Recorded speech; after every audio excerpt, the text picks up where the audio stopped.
नमस्कार, मैं हूं अशोक सिंघल। अटल बिहारी वाजपेयी के बारे में कौन नहीं जानता। उनके बारे में आप लोगों ने बहुत से किस्से सुने होंगे, बहुत सी बातें पढ़ी होंगी, चाहे उनके राजनीतिक जीवन हो या उनका कवि का रूप देखा होगा।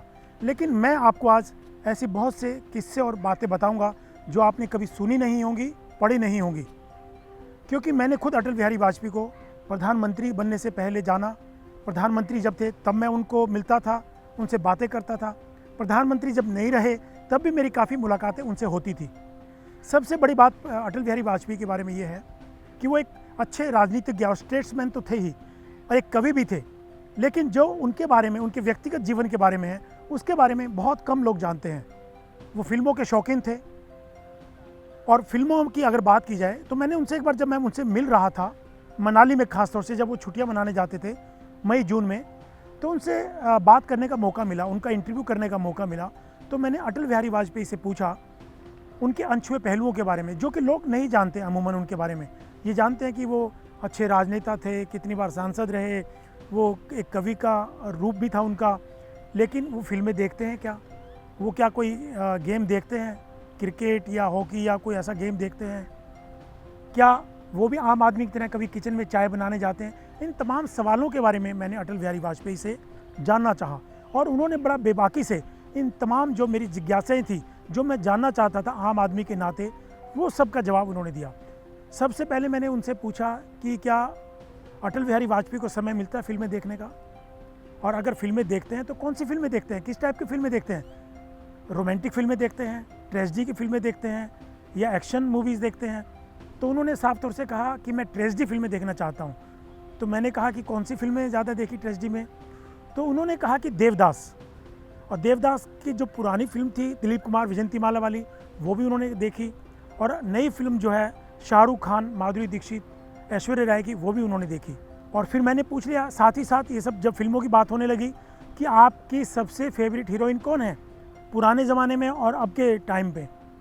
तो थोड़ा सोचा, जैसे उनकी एक आदत रही हमेशा से, थोड़ा पॉज लेते हैं, थोड़ा सोचते हैं, तपाक से जवाब नहीं देते। तो उसी अंदाज में उन्होंने अपनी फेवरेट हीरोइन के बारे में बताया कि वो किसके फ़ैन है। उन्होंने बताया कि मधुबाला के बहुत दुनिया फ़ैन थी, लेकिन अटल बिहारी वाजपेयी का ये कहना कि मैं भी मधुबाला का फ़ैन हूँ, तो अपने आप में बहुत बड़ी बात थी। और वाजपेयी फिल्मों के शौकीन थे, क्योंकि अडवाणी और वाजपेयी की दोस्ती और संबंध सबको पता है। जब वो मंत्री नहीं थे, सिर्फ सांसद थे या सांसद भी नहीं थे, तब से उन दोनों की दोस्ती रही। और अडवाणी भी फिल्मों के शौकीन थे, तो दोनों ही फिल्में देखने जाया करते थे। तो वाजपेयी ने साफ कहा कि वो मधुबाला के फ़ैन रहे हैं। मैंने पूछा कि आजकल के ज़माने में कौन हीरोइन आपकी फेवरेट है? तो उसके बारे में थोड़ा सोचा उन्होंने, और उन्होंने कहा कि ये कहना बड़ा मुश्किल होगा, सभी अच्छी हैं। आज की हीरोइनों के बारे में, एक के बारे में कहना बड़ा मुश्किल है, लेकिन मधुबाला उनकी ऑल टाइम फेवरेट हीरोइन थी। इस बात का खुलासा उन्होंने मेरे से बातचीत में किया। और दूसरी बात ये थी अटल बिहारी वाजपेयी के बारे में कि क्या प्रधानमंत्री, क्योंकि व्यस्त पॉलिटिशियन रहे, चाहे वो प्रधानमंत्री नहीं थे तब भी बड़े नेता थे बीजेपी के, और प्रधानमंत्री नहीं रहे तब भी उनका कद पार्टी में सबसे बड़ा था। तो लोगों से मिलना जुलना, पार्टी की एक्टिविटीज़, उसके बावजूद भी क्या उनके पास टाइम था कोई गेम देखने का, खेलने का? तो मैंने ये भी पूछा, जब ऐसी बातें हो रही थी तो ये भी मैंने पूछ लिया उनसे कि कोई गेम आपका फेवरेट है क्या? और क्योंकि आजकल तो लोग क्रिकेट ज़्यादा देखते हैं, क्रिकेट की दीवानगी है लोगों में भारत में। तो उन्होंने कहा कि हॉकी मैं खेलता भी था, और हॉकी मेरा देखना भी पसंद करता हूँ, लेकिन अब तो खेलने का तो टाइम नहीं होता, ना उम्र है खेलने की, लेकिन हॉकी देखता हूँ जब भी समय मिलता है। तो मैंने पूछा क्रिकेट तो पूरी दुनिया देखती है। उन्होंने कहा हाँ, क्रिकेट भी अच्छा गेम है, लेकिन पहले थोड़ा बोरिंग होता था, कहीं कहीं दिन क्रिकेट चलता था, अब थोड़ा कम कर दिया है, एक ही दिन में ख़त्म हो जाता है। वनडे की वो बात कर रहे थे, तो देख लेता हूँ। तो ये सब बातें वाजपेयी जी ने मेरे को बताई, मन की बातें, जो कि अमूमन ये चीज़ें कहीं ना पढ़ी हैं लोगों ने, ना सुनी है। उसके अलावा मैंने पूछा कि आपके बारे में कहा जाता है आप शौकीन हैं खाने के, और सबको पता है खाने के बहुत शौकीन हैं, मीठा भी खाने के शौकीन हैं, दही भल्ले खाने के शौकीन हैं। और वो जा कर के कनॉट प्लेस में काके का ढाबा हुआ करता था, तब तो ढाबा बन गया, जबकि वो पहले फुटपाथ पे होता था। तो वाजपेयी अडवाणी जी के साथ जाकर के फुटपाथ पे बैठ कर के, नीचे बैठ के खाया करते थे। लेकिन उसके बाद मैंने पूछा कि वाजपेयी जी, आप कभी किचन में गए हैं? क्योंकि अमूमन कोई ना कोई व्यक्ति खाना ना बनाए, लेकिन अपने लिए चाय बनाने कभी चला जाता है। कभी मन कर जाता है मैं भी कुछ बनाऊं, अपने मन की चाय बनाऊं, अपने तरीके से चाय बनाऊं या कुछ ऐसी चीज़ें बनाऊं। तो वाजपेयी जी ने बताया कि मैं पकोड़े बनाता हूं। और जब प्रधानमंत्री था तब मैं किचन में गया, एक मीटिंग चल रही थी 7 RCR में, जब वो 7 RCR में प्रधानमंत्री थे, और मैं किचन में गया मीटिंग से उठ करके और मैंने पकोड़े बनाए और मीटिंग में तमाम लोग जो भी मौजूद थे उन सबको पकोड़े खिलाए। तो ये तमाम चीज़ें अटल जी के बारे में जो कि पहले कभी सुनी नहीं जाती थी, पढ़ी नहीं जाती थी, ये अटल बिहारी वाजपेयी ने बताया। इसके अलावा मैंने अटल बिहारी वाजपेयी से ये भी पूछा कि क्या आपको कविताएं लिखने का टाइम मिलता है, क्योंकि कविता लिखते थे, उनका एक शौक़ था शुरू से ही। तो उन्होंने कहा कि टाइम कम मिलता है, लेकिन जब भी टाइम मिलता है कुछ लिख लेता हूँ, कुछ गुनगुना लेता हूँ।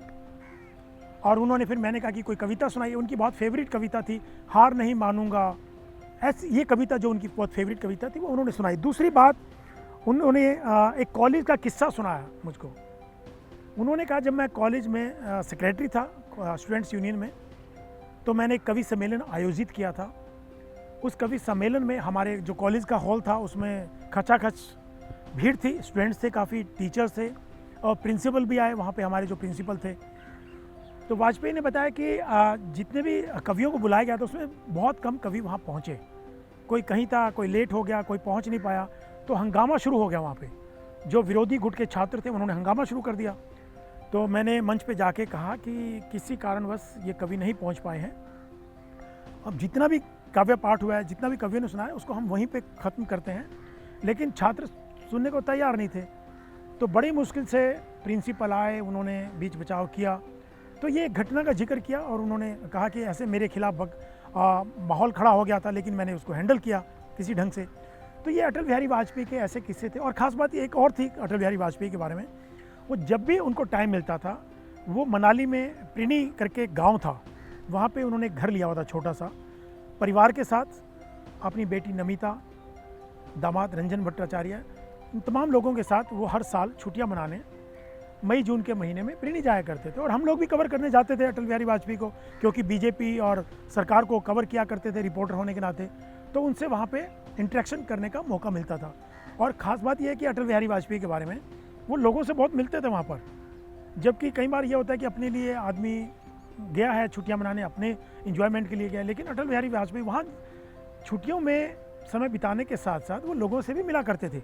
गांव में जहाँ वो गांव में घर था, जिस गांव में उनका, उस गांव के लोगों से मिलते थे। उस गांव में जाके छोटे छोटे फंक्शंस होते थे चौपाल टाइप के, उसमें जा कर के वो बैठते थे लोगों के बीच में, पुरानी यादें उनके साथ शेयर करते थे। जब वो एक सांसद के नाते या पार्टी के नेता के नाते प्रधानमंत्री बनने से पहले हिमाचल में जाया करते थे, वहाँ भी जाया करते थे। तो वो तमाम किस्से कहानियाँ लोगों के बीच में बैठ करके डिस्कस किया करते थे। तो ये अटल बिहारी वाजपेयी का जो चीज़ें मैंने सुनी उनके पास रह करके, उनसे बातें शेयर की, ये तमाम चीज़ें थी अटल बिहारी वाजपेयी को लेकर के। एक बार फिर आपके बीच में आऊँगा एक नई किस्से कहानियों के बारे में लेकर के, और लोगों के जो अनछुए पहलू हैं जो आपने सुने नहीं, पढ़े नहीं। नमस्कार।